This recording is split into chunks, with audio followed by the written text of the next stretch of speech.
Muy buenas noches, bienvenidos a Manto de Estrellas en MK Localidad Televisión, acompañándoles en esta noche de jueves, una noche en la cual en la segunda parte del programa vamos a dedicarla a la fiesta de Sant Blai, celebrada en la Pobla del Duc, el patrono de esta población.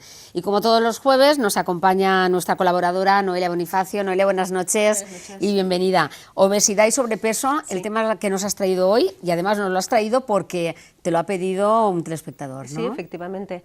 Me ha comentado que cree que tiene mucho que ver la parte mental, porque dice que está cansado de hacer dietas y no surten efecto. Aquí tengo, si te parece, el SMS que nos ha mandado este amigo, en esta ocasión es un chico. Dice: hola, me llamo José y me gustaría que hablarais en el programa sobre el sobrepeso, porque creo que también tiene que ver la mente. Tengo varios kilos desde hace años que no consigo perder y estoy cansado de hacer dietas.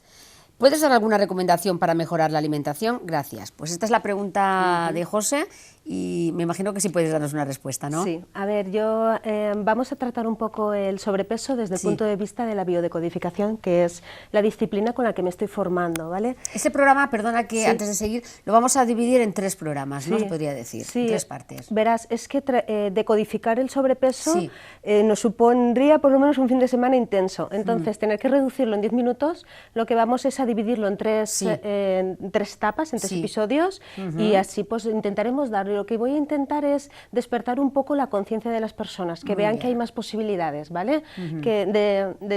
De las que ya conocen. Y bueno, y a partir de ahí pues tocaremos lo que es la biodecodificación durante 2 semanas, y la tercera daremos algunas pautas generales para que puedan conocer un poco el tema de los alimentos y cómo mejorar. Muy bien, pues yo tengo un par de preguntas, pero me imagino que primero quieres exponer el tema, Sí, ¿no? vamos a explicar un poquito lo que es la primera parte. Primero que todo decir que es la biodecodificación, porque es un término nuevo y la gente todavía se pierde un poco. Biodecodificación es la disciplina que lo que busca es la emoción oculta, que llamamos resentir, del síntoma, ¿de acuerdo? Entonces yo me voy a basar en los escritos del doctor Hammer y el doctor Salomón Selar. Tengo un gráfico donde se puede ver que lo que es la alimentación existen varios factores que influyen a la hora de ver cuál ha sido la causa del sobrepeso. Si vemos, y los compañeros no pueden poner lo que es el gráfico, podremos observar, ahí está, que uno de los factores es la alimentación. Todos sabemos que comer muchos alimentos pues, produce un sobrepeso si comemos un exceso de calorías. Luego tenemos también factores medicamentosos. También sabemos que hay ciertos medicamentos, como por ejemplo los corticoides, que lo que hacen es que estimulan ciertas hormonas y producen un aumento del peso.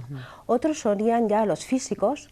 También tendríamos los genéticos, ¿vale? de padres obesos, hijos obesos. Allí habría que ver si hay algún otro factor que pueda influir también. Otros que no trata la biodecodificación, y nosotros nos vamos a centrar estas 3 semanas en los otros 3, que son los bloqueos psíquicos, los bloqueos personales y los bloqueos familiares.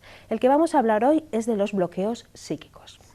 Cuando nos referimos a los bloqueos psíquicos, se basa concretamente en el síndrome del abandono. El síndrome del abandono se puede producir real o simbólico para la mente. La mente no diferencia entre lo que es real y lo que es simbólico. Entonces, cuando se produce un síndrome del abandono, puede ser real, es decir, coger a un niño y dejarlo en un orfanato, el niño se siente abandonado, eso sería un síndrome del abandono real. Un síndrome del abandono simbólico sería, por ejemplo, pues que algún padre, el padre o la madre, no hagan su función propia de protección, por ejemplo, que falte el clan. Cuando una persona se siente abandonada, lo que surge es la inseguridad, la desprotección, la desnutrición, ¿no? Eso sería la base un poco. Entonces, si dividimos el cerebro según la evolución de la especie, tendríamos en un primer paso lo que se le llama el cerebro arcaico o reptiliano, ¿de acuerdo? Luego tendríamos la segunda capa o la segunda fase del desarrollo del cerebro, que sería lo que es el límbico o el mamífero. Y el último de todos, que ya es el neocórtex.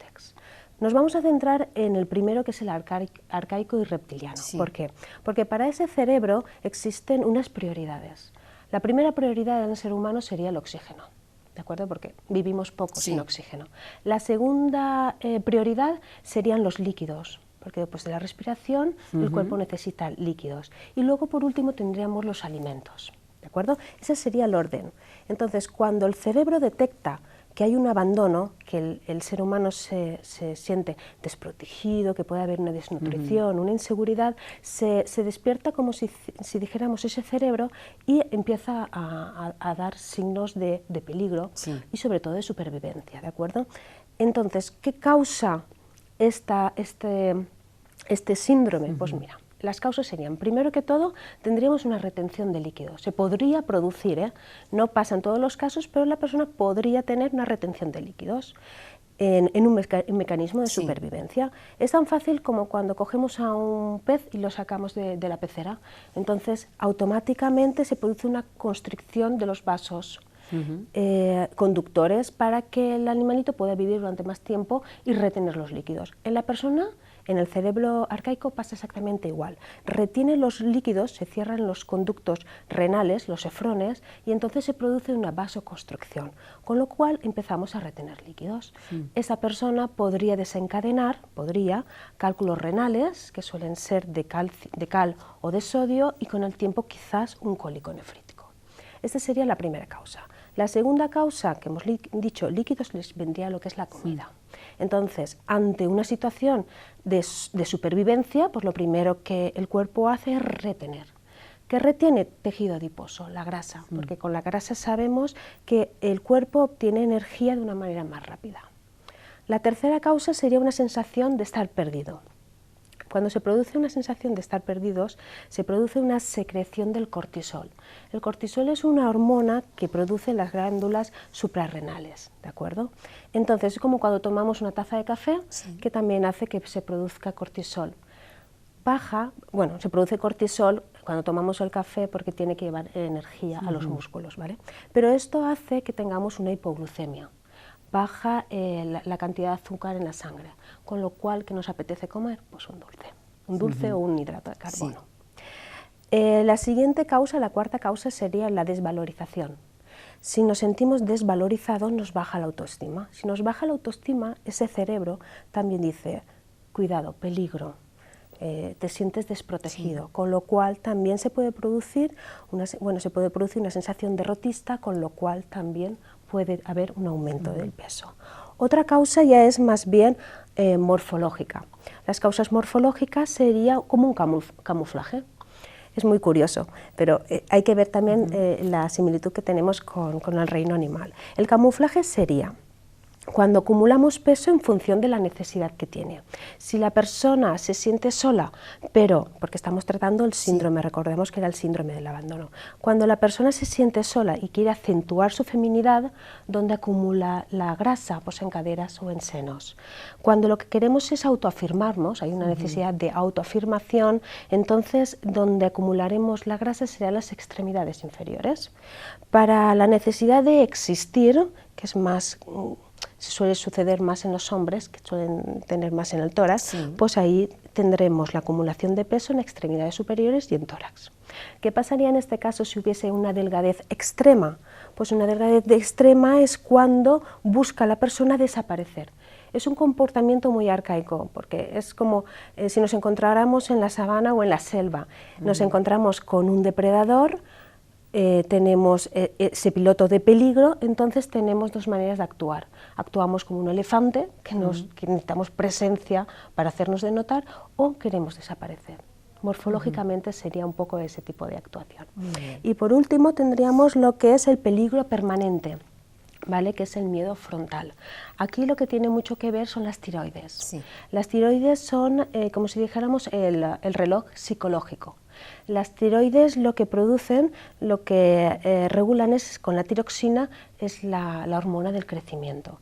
Por eso el 90% de personas que tienen problemas de hipo o hipertiroidismo suele ser en la época de crecimiento o desarrollo, durante la adolescencia.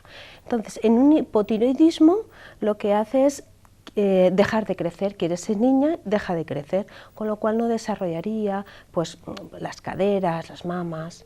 Luego en un hipertiroidismo, ¿qué pasa? Pues que se produce el efecto contrario, quiere ser mujer rápidamente, entonces se produce ya lo que es el efecto del hipertiroidismo.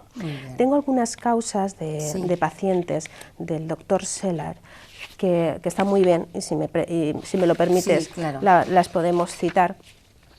Y sería una, por ejemplo, en el caso de retención de agua, es una persona que dice: me acabo de dar cuenta que me siento siempre en peligro en mi casa, contraje matrimonio con un hombre violento verbalmente y bastante agresivo, aunque nunca me ha levantado la mano, es capaz de dejarse llevar por cualquier cosa. De hecho, vivo en un clima de violencia permanente. ¿Vale? Sería un caso de supervivencia. Un caso, por ejemplo, del síndrome de abandono, pues mi madre estaba enferma y se vio obligada a dejarme en casa de mi abuela durante varios meses. Otra causa, pues mis padres trabajaban mucho y me dejaban en casa de mi tía, de mi abuela o incluso con amigos. Y otro caso también es: mis padres fallecieron cuando tenía 5 años. O el día más horrible de mi infancia fue cuando me dejaron en el campamento. Creí que mis padres me habían abandonado. Tienen un poco causas de este aspecto. Sobre el tema que nos has hablado, pues yo creo que muchos telespectadores estarán preguntando qué significa tener la piel de naranja. Pues sería el primer caso que hemos tratado, la retención de líquidos. Entonces sí que nos da datos de que esa persona lo que está sufriendo es la primera causa de un conflicto psíquico. Muy bien.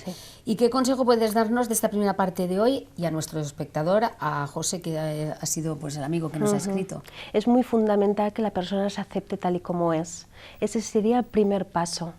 Y tener en cuenta que existen otros medios que se pueden tratar aparte de la alimentación. De hecho, estos casos en concreto que he citado, en cuanto la persona detecta que hay una causa emocional en el trayecto de su vida, automáticamente las dietas empiezan a surgir efecto en la persona. Con lo cual mi primera parte, mi conclusión de mi primera parte es que la persona en un principio se acepte y que tengan en cuenta que no es una falta de voluntad ni que sean malas personas, al contrario, sencillamente hay un bloqueador que no les permite poder llegar a la acción. Pues en 2 próximos programas seguiremos hablando de este tema con Noelia Bonifacio. Agradecerte una semana más que estés aquí con nosotros. Si quieres añadir alguna cosa más. Nada, seguiremos tratando lo siguiente y espero que a la gente le guste. Muy bien, por cierto, estos días ha celebrado la festividad de Sant Blai. ¿Has estado alguna vez en Bocairent o en la Puebla del Duc? Pues no me lo he estado, pero me gustaría mucho. Pues este sábado es la entrada de moros y cristianos. Mira, pues lo tendré en cuenta. En Bocairent, y el pasado martes fue también la festividad de Sant Blai en la Puebla del Duc. Tenemos esas imágenes, pero será después de la publicidad. Hasta ahora.